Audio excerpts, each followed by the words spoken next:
Hello and a warm welcome to the special conversation on the Squirrels.in. With me, two ace diplomats today, Ambassador Prabhu Dayal and Ambassador Veena Sikri, both of whom have seen the length and breadth of global geopolitics for many, many years. And what a story do we have right in front of us. Story of two big political personalities, global personalities, a story of two big international egos, if you were to call it. Donald Trump versus Elon Musk. It has now gone to the extent where Elon Musk is asking for impeachment of President Trump. Is that possible?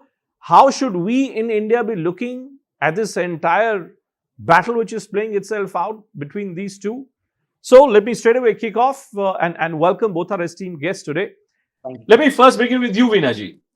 What do you make out of this battle which is playing out between the two? There was Donald Trump, who on a daily basis was telling us that he had brokered a ceasefire between India and Pakistan.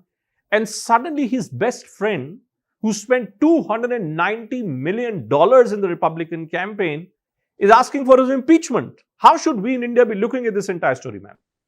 Well, thank you very much. Thank you for having me on your show. You spoke about long experiences in diplomacy, but I think that what is playing out between President Trump and Elon Musk is far, far, far from the world of diplomacy. I mean, this seems to be a massive clash of egos, and it's something very internal to the US. But that's another reason why it's very far from the world of diplomacy. You're right that President Trump, often the president of the USA, is described as the most powerful person in the world. So you have President Trump on one side, and then you have Elon Musk, by all accounts, one of the richest persons in the world. And they came together for the presidential election, and Elon Musk was one of President Trump's greatest supporters. You spoke about 290 million US dollars. And I think Elon Musk is ready to not pay the final installment of that. So that's another point, that I think the final 100 million he's not willing to pay. But I think that President Trump, perhaps recognizing how much Elon Musk had contributed to his campaign and to his victory, he gave Elon Musk a huge role heading this Department of Government Efficiency, DOGE, as it's.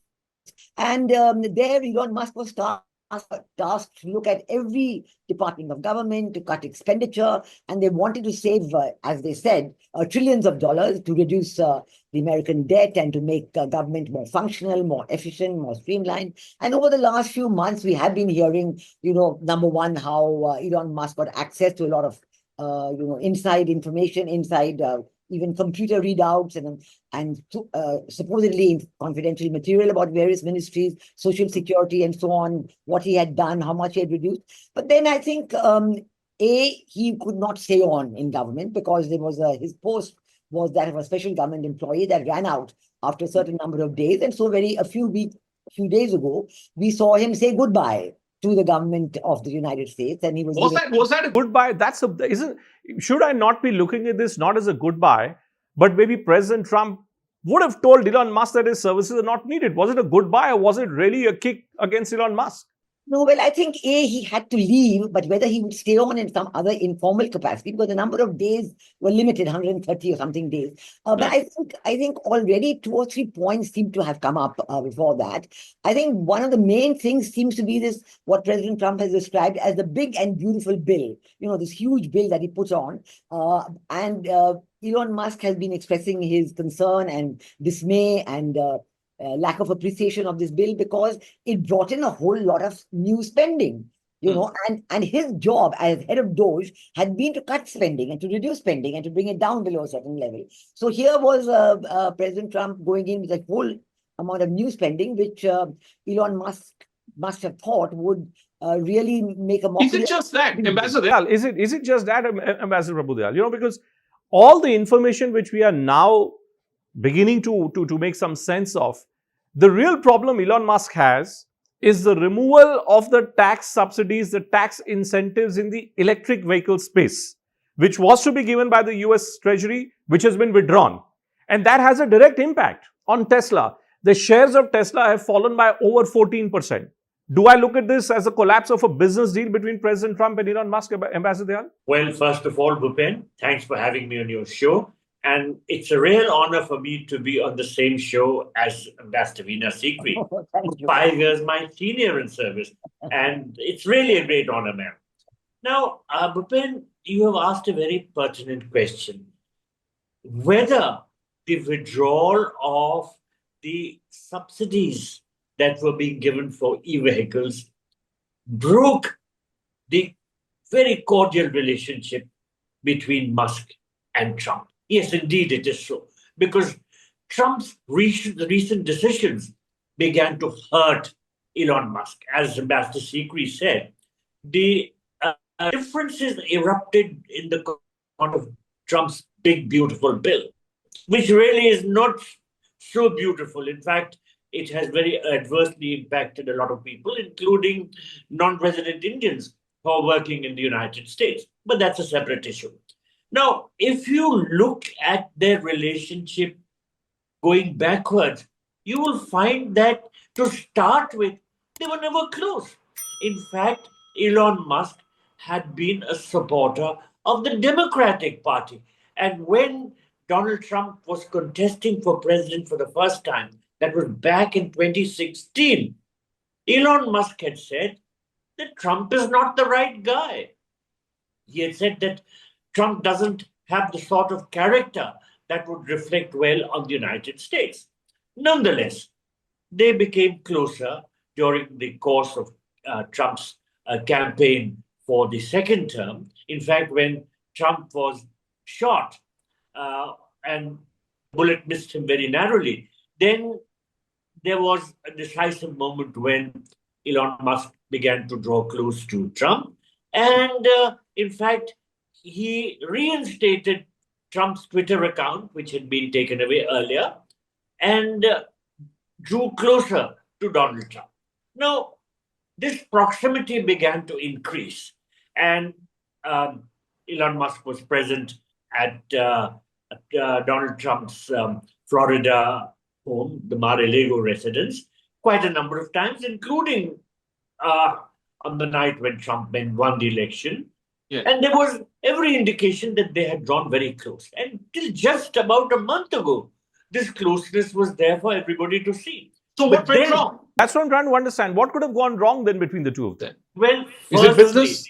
Yes. Firstly, as you pointed out yourself, the withdrawal of subsidies for the e-vehicles, which have Elon Musk badly. And as you mentioned, the Tesla shares have plummeted. They have dropped quite a lot. And Elon Musk has been hit where it matters most, that is in his pockets. At the same time, it takes two to tango. And when one side is hurting the other, then it automatically follows by way of logic that the other side would also try to hurt the first party. And that's what happened. And now it has become a very bitter feud with Elon Musk talking about Trump being in the Epstein files. And that's the reason why these files have remained secret. So it's become a very bitter feud. And I don't. But Ambassador Sikri, what is troubling me at this stage, ma'am, is this: that over the last 2 months, two big decisions have been taken by the American administration, the American businesses and American administration. There was, of course, Donald Trump himself, who repeatedly has been pointing out that he had brokered truce for trade between India and Pakistan. And just before that, there was Elon Musk, whose much famed Starlink satellite was to come to India on the basis of a business deal that had been struck between Mukesh Ambani backed Jio and Sunil Bharti Mittal backed Airtel, Bharti Airtel. Do we then just stand aside? Do we just simply, keep watching and observing from the sidelines of what's cooking up in America? What can we do? Should we be concerned? Should we not be concerned about what's going on in America at this stage? I think I began by saying this is very internal to the US. So actually, one has to watch it very, very carefully. And certainly very astute business leaders like Sunil Mittal and Mukesh Ambani, they will certainly be watching how they take it forward, because if it affects Trump, it affects Elon Musk's businesses so much. I mean, the way the Tesla shares are falling, it's really alarming. And the way in which, how is he going to tackle that? Is it going to recover? Is it going to, go into deep decline? It's a very tense moment. But I think the decisions that Indian government has already taken, for example, let's talk of having some concessions on the import duties for import of electric vehicles and so on and so forth. I think those concessions will stand. I don't think there's going to be any sudden changes to be made one way or the other. In fact, we should be very careful and very calm in watching the situation. There's no need to have any overexcited reaction to match what is going on in the United States. Not at all. We should be very, very, very calm. And whatever negotiations are going on will continue for us. The trade negotiations, the other negotiations. We've had a very good visit by our... what happens to the trade deal, by the way? What happens to the trade deal between India and America? Well, do you think there's potential of that being impacted because of this feud between the two? No. That deadline was September. And I think that will be concluded. It looks, and the Commerce Secretary who spoke recently, he said so. It will be concluded. I think it will work on. Certainly, maybe there'll be some impact on the final shape of the deal of some items going in or out and so on. But no, as I said, in a very calm way, we have to continue the negotiations, and that's how it should be. Whether Starlink wants to come to India, they are supposed to be going to Bangladesh as well. That again is a commercial decision. So whether they're Ambassador Dayal, is there within this adversity which is clearly now coming out very boldly in America, do you see any opportunity for India? Do you think what Donald Trump has managed to do, let's say with Pakistan, with the World Liberty Council, with a greater emphasis on crypto, stable coins and whatnot, and here in India we're just in the process of bringing out a consultation paper, if Musk and Trump are not together in this division between the two, is there an opportunity that you can think of for India, Ambassador Dayal?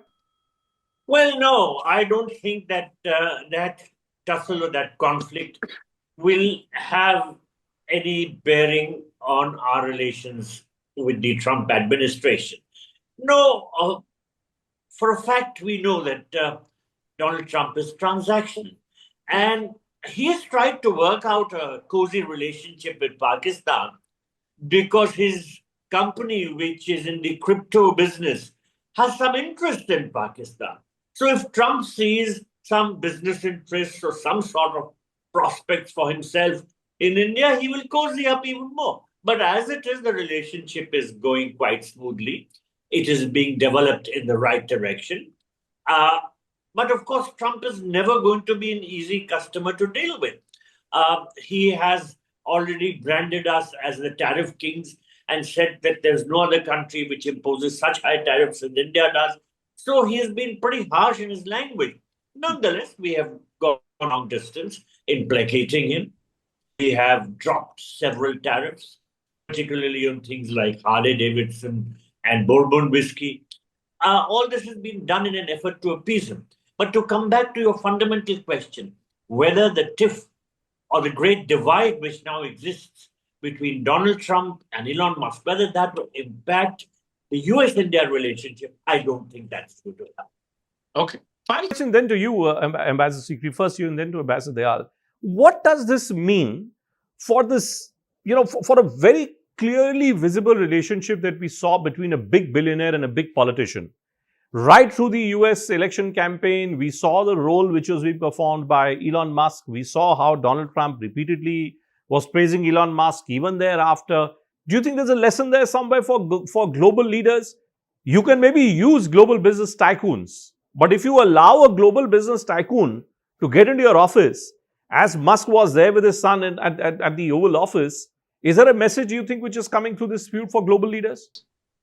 The message is to follow your own interests, quite frankly. As I said, since this is so internal to the US, why should anybody else from any other country, least of all India, involve itself in that dispute? Not at all. And I said that the trade negotiations are going on, and certainly some reflection may be there, but in a very minor way. And certainly we have to follow our own interests. We've seen, as Ambassador Dayal said quite correctly, that, on the India-Pakistan, how President Trump has been saying again and again, most recently to President Putin less than 24 hours ago, about how he did it. But we have been very calm on that. We've got our own position quite accurately stated, correctly stated, and we are saying it again and again and again. But we're not doing anything more than that, because that's how it should be. We're not going to take on any issue or any kind of a public spat with anybody. And that's not how India conducts its foreign policy or India conducts its negotiations.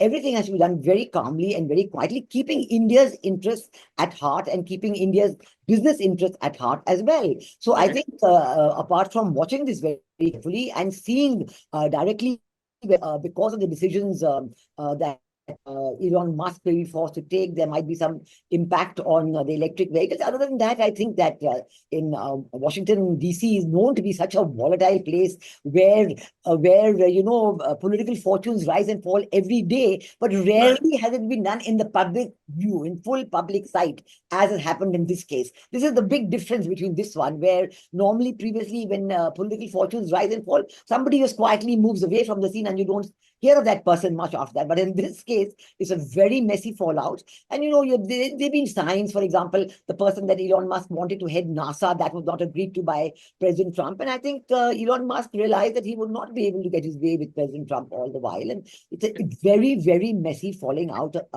by both these people, the richest person and the most powerful person in the world. And we have to just carefully watch. We have to wait and watch. So, Yes. Ambassador Dayal, Ambassador Dayal, if we have to wait and watch, is being suggested by Ambassador Sikri. My point is said to the world leaders at large. Here in India, we've had stories of Gautam Adani's proximity with Narendra Modi. In the past, we saw the Rafale story playing itself out. Anil Ambani plus Narendra Modi, the Russian Premier Putin, his stories are legendary. Across the world, we have seen stories of big politicians suffering when they have allowed a big corporate tycoon getting too close to them in their office space. Is there a message there? You use the corporate tycoon, but don't entertain the corporate tycoon in your office. Don't let him occupy your chair. Is that the message that you see? Well, let me first state categorically that the relationship which exists between Ambani or Adani on one hand and our Prime Minister Modi on the other is nothing at all. They may be well-wishers, but you contrast that with the relationship between Donald Trump and Elon Musk, and you'll notice the huge difference. Musk was always hanging around Trump as his closest friend. You don't see that happening here in India. Now, when Trump would go on his Air Force One, Elon Musk and his young son would be accompanying them and seen forever with them. And the children of Elon Musk would be playing around in the Oval Office. And for the photographers to take pictures of everybody like that. All that never happens here in India. So it was very close seemingly, but there were big egos involved. And those egos have pulled down both sides, with Elon Musk asking for Trump's impeachment. And of course, Trump is doing everything possible which could hurt Elon Musk financially. Now, what further will Musk try to do? Firstly, he has the X platform, which he will try to use against Trump. Secondly, he was a big financer of the Republican Party. Now he will try to finance the Democratic Party, or even he may use money to pull away some of the Republicans from supporting Trump. There will be all kinds of political gains that might take place. And above all, I think, Elon Musk will try to maybe share some secrets with the public, which he picked up because of being so close to Trump. For instance, this Epstein file business is certainly something that he could have smelt due to his proximity to Donald Trump. So whether he uses the secrets which he has picked up to the disadvantage of Donald Trump remains to be seen. But it's going to be a pretty messy battle with two big egos involved. Messy and brutal. Let's see whether this messy and brutal battle ultimately ends up sinking the fortunes of President Trump himself. Ambassador Sikri and Ambassador Dayal, what a great pleasure it's been to speak to both of you and make some sense of the story from an Indian perspective. Thank you so much for joining us today. Thank you. Thank you.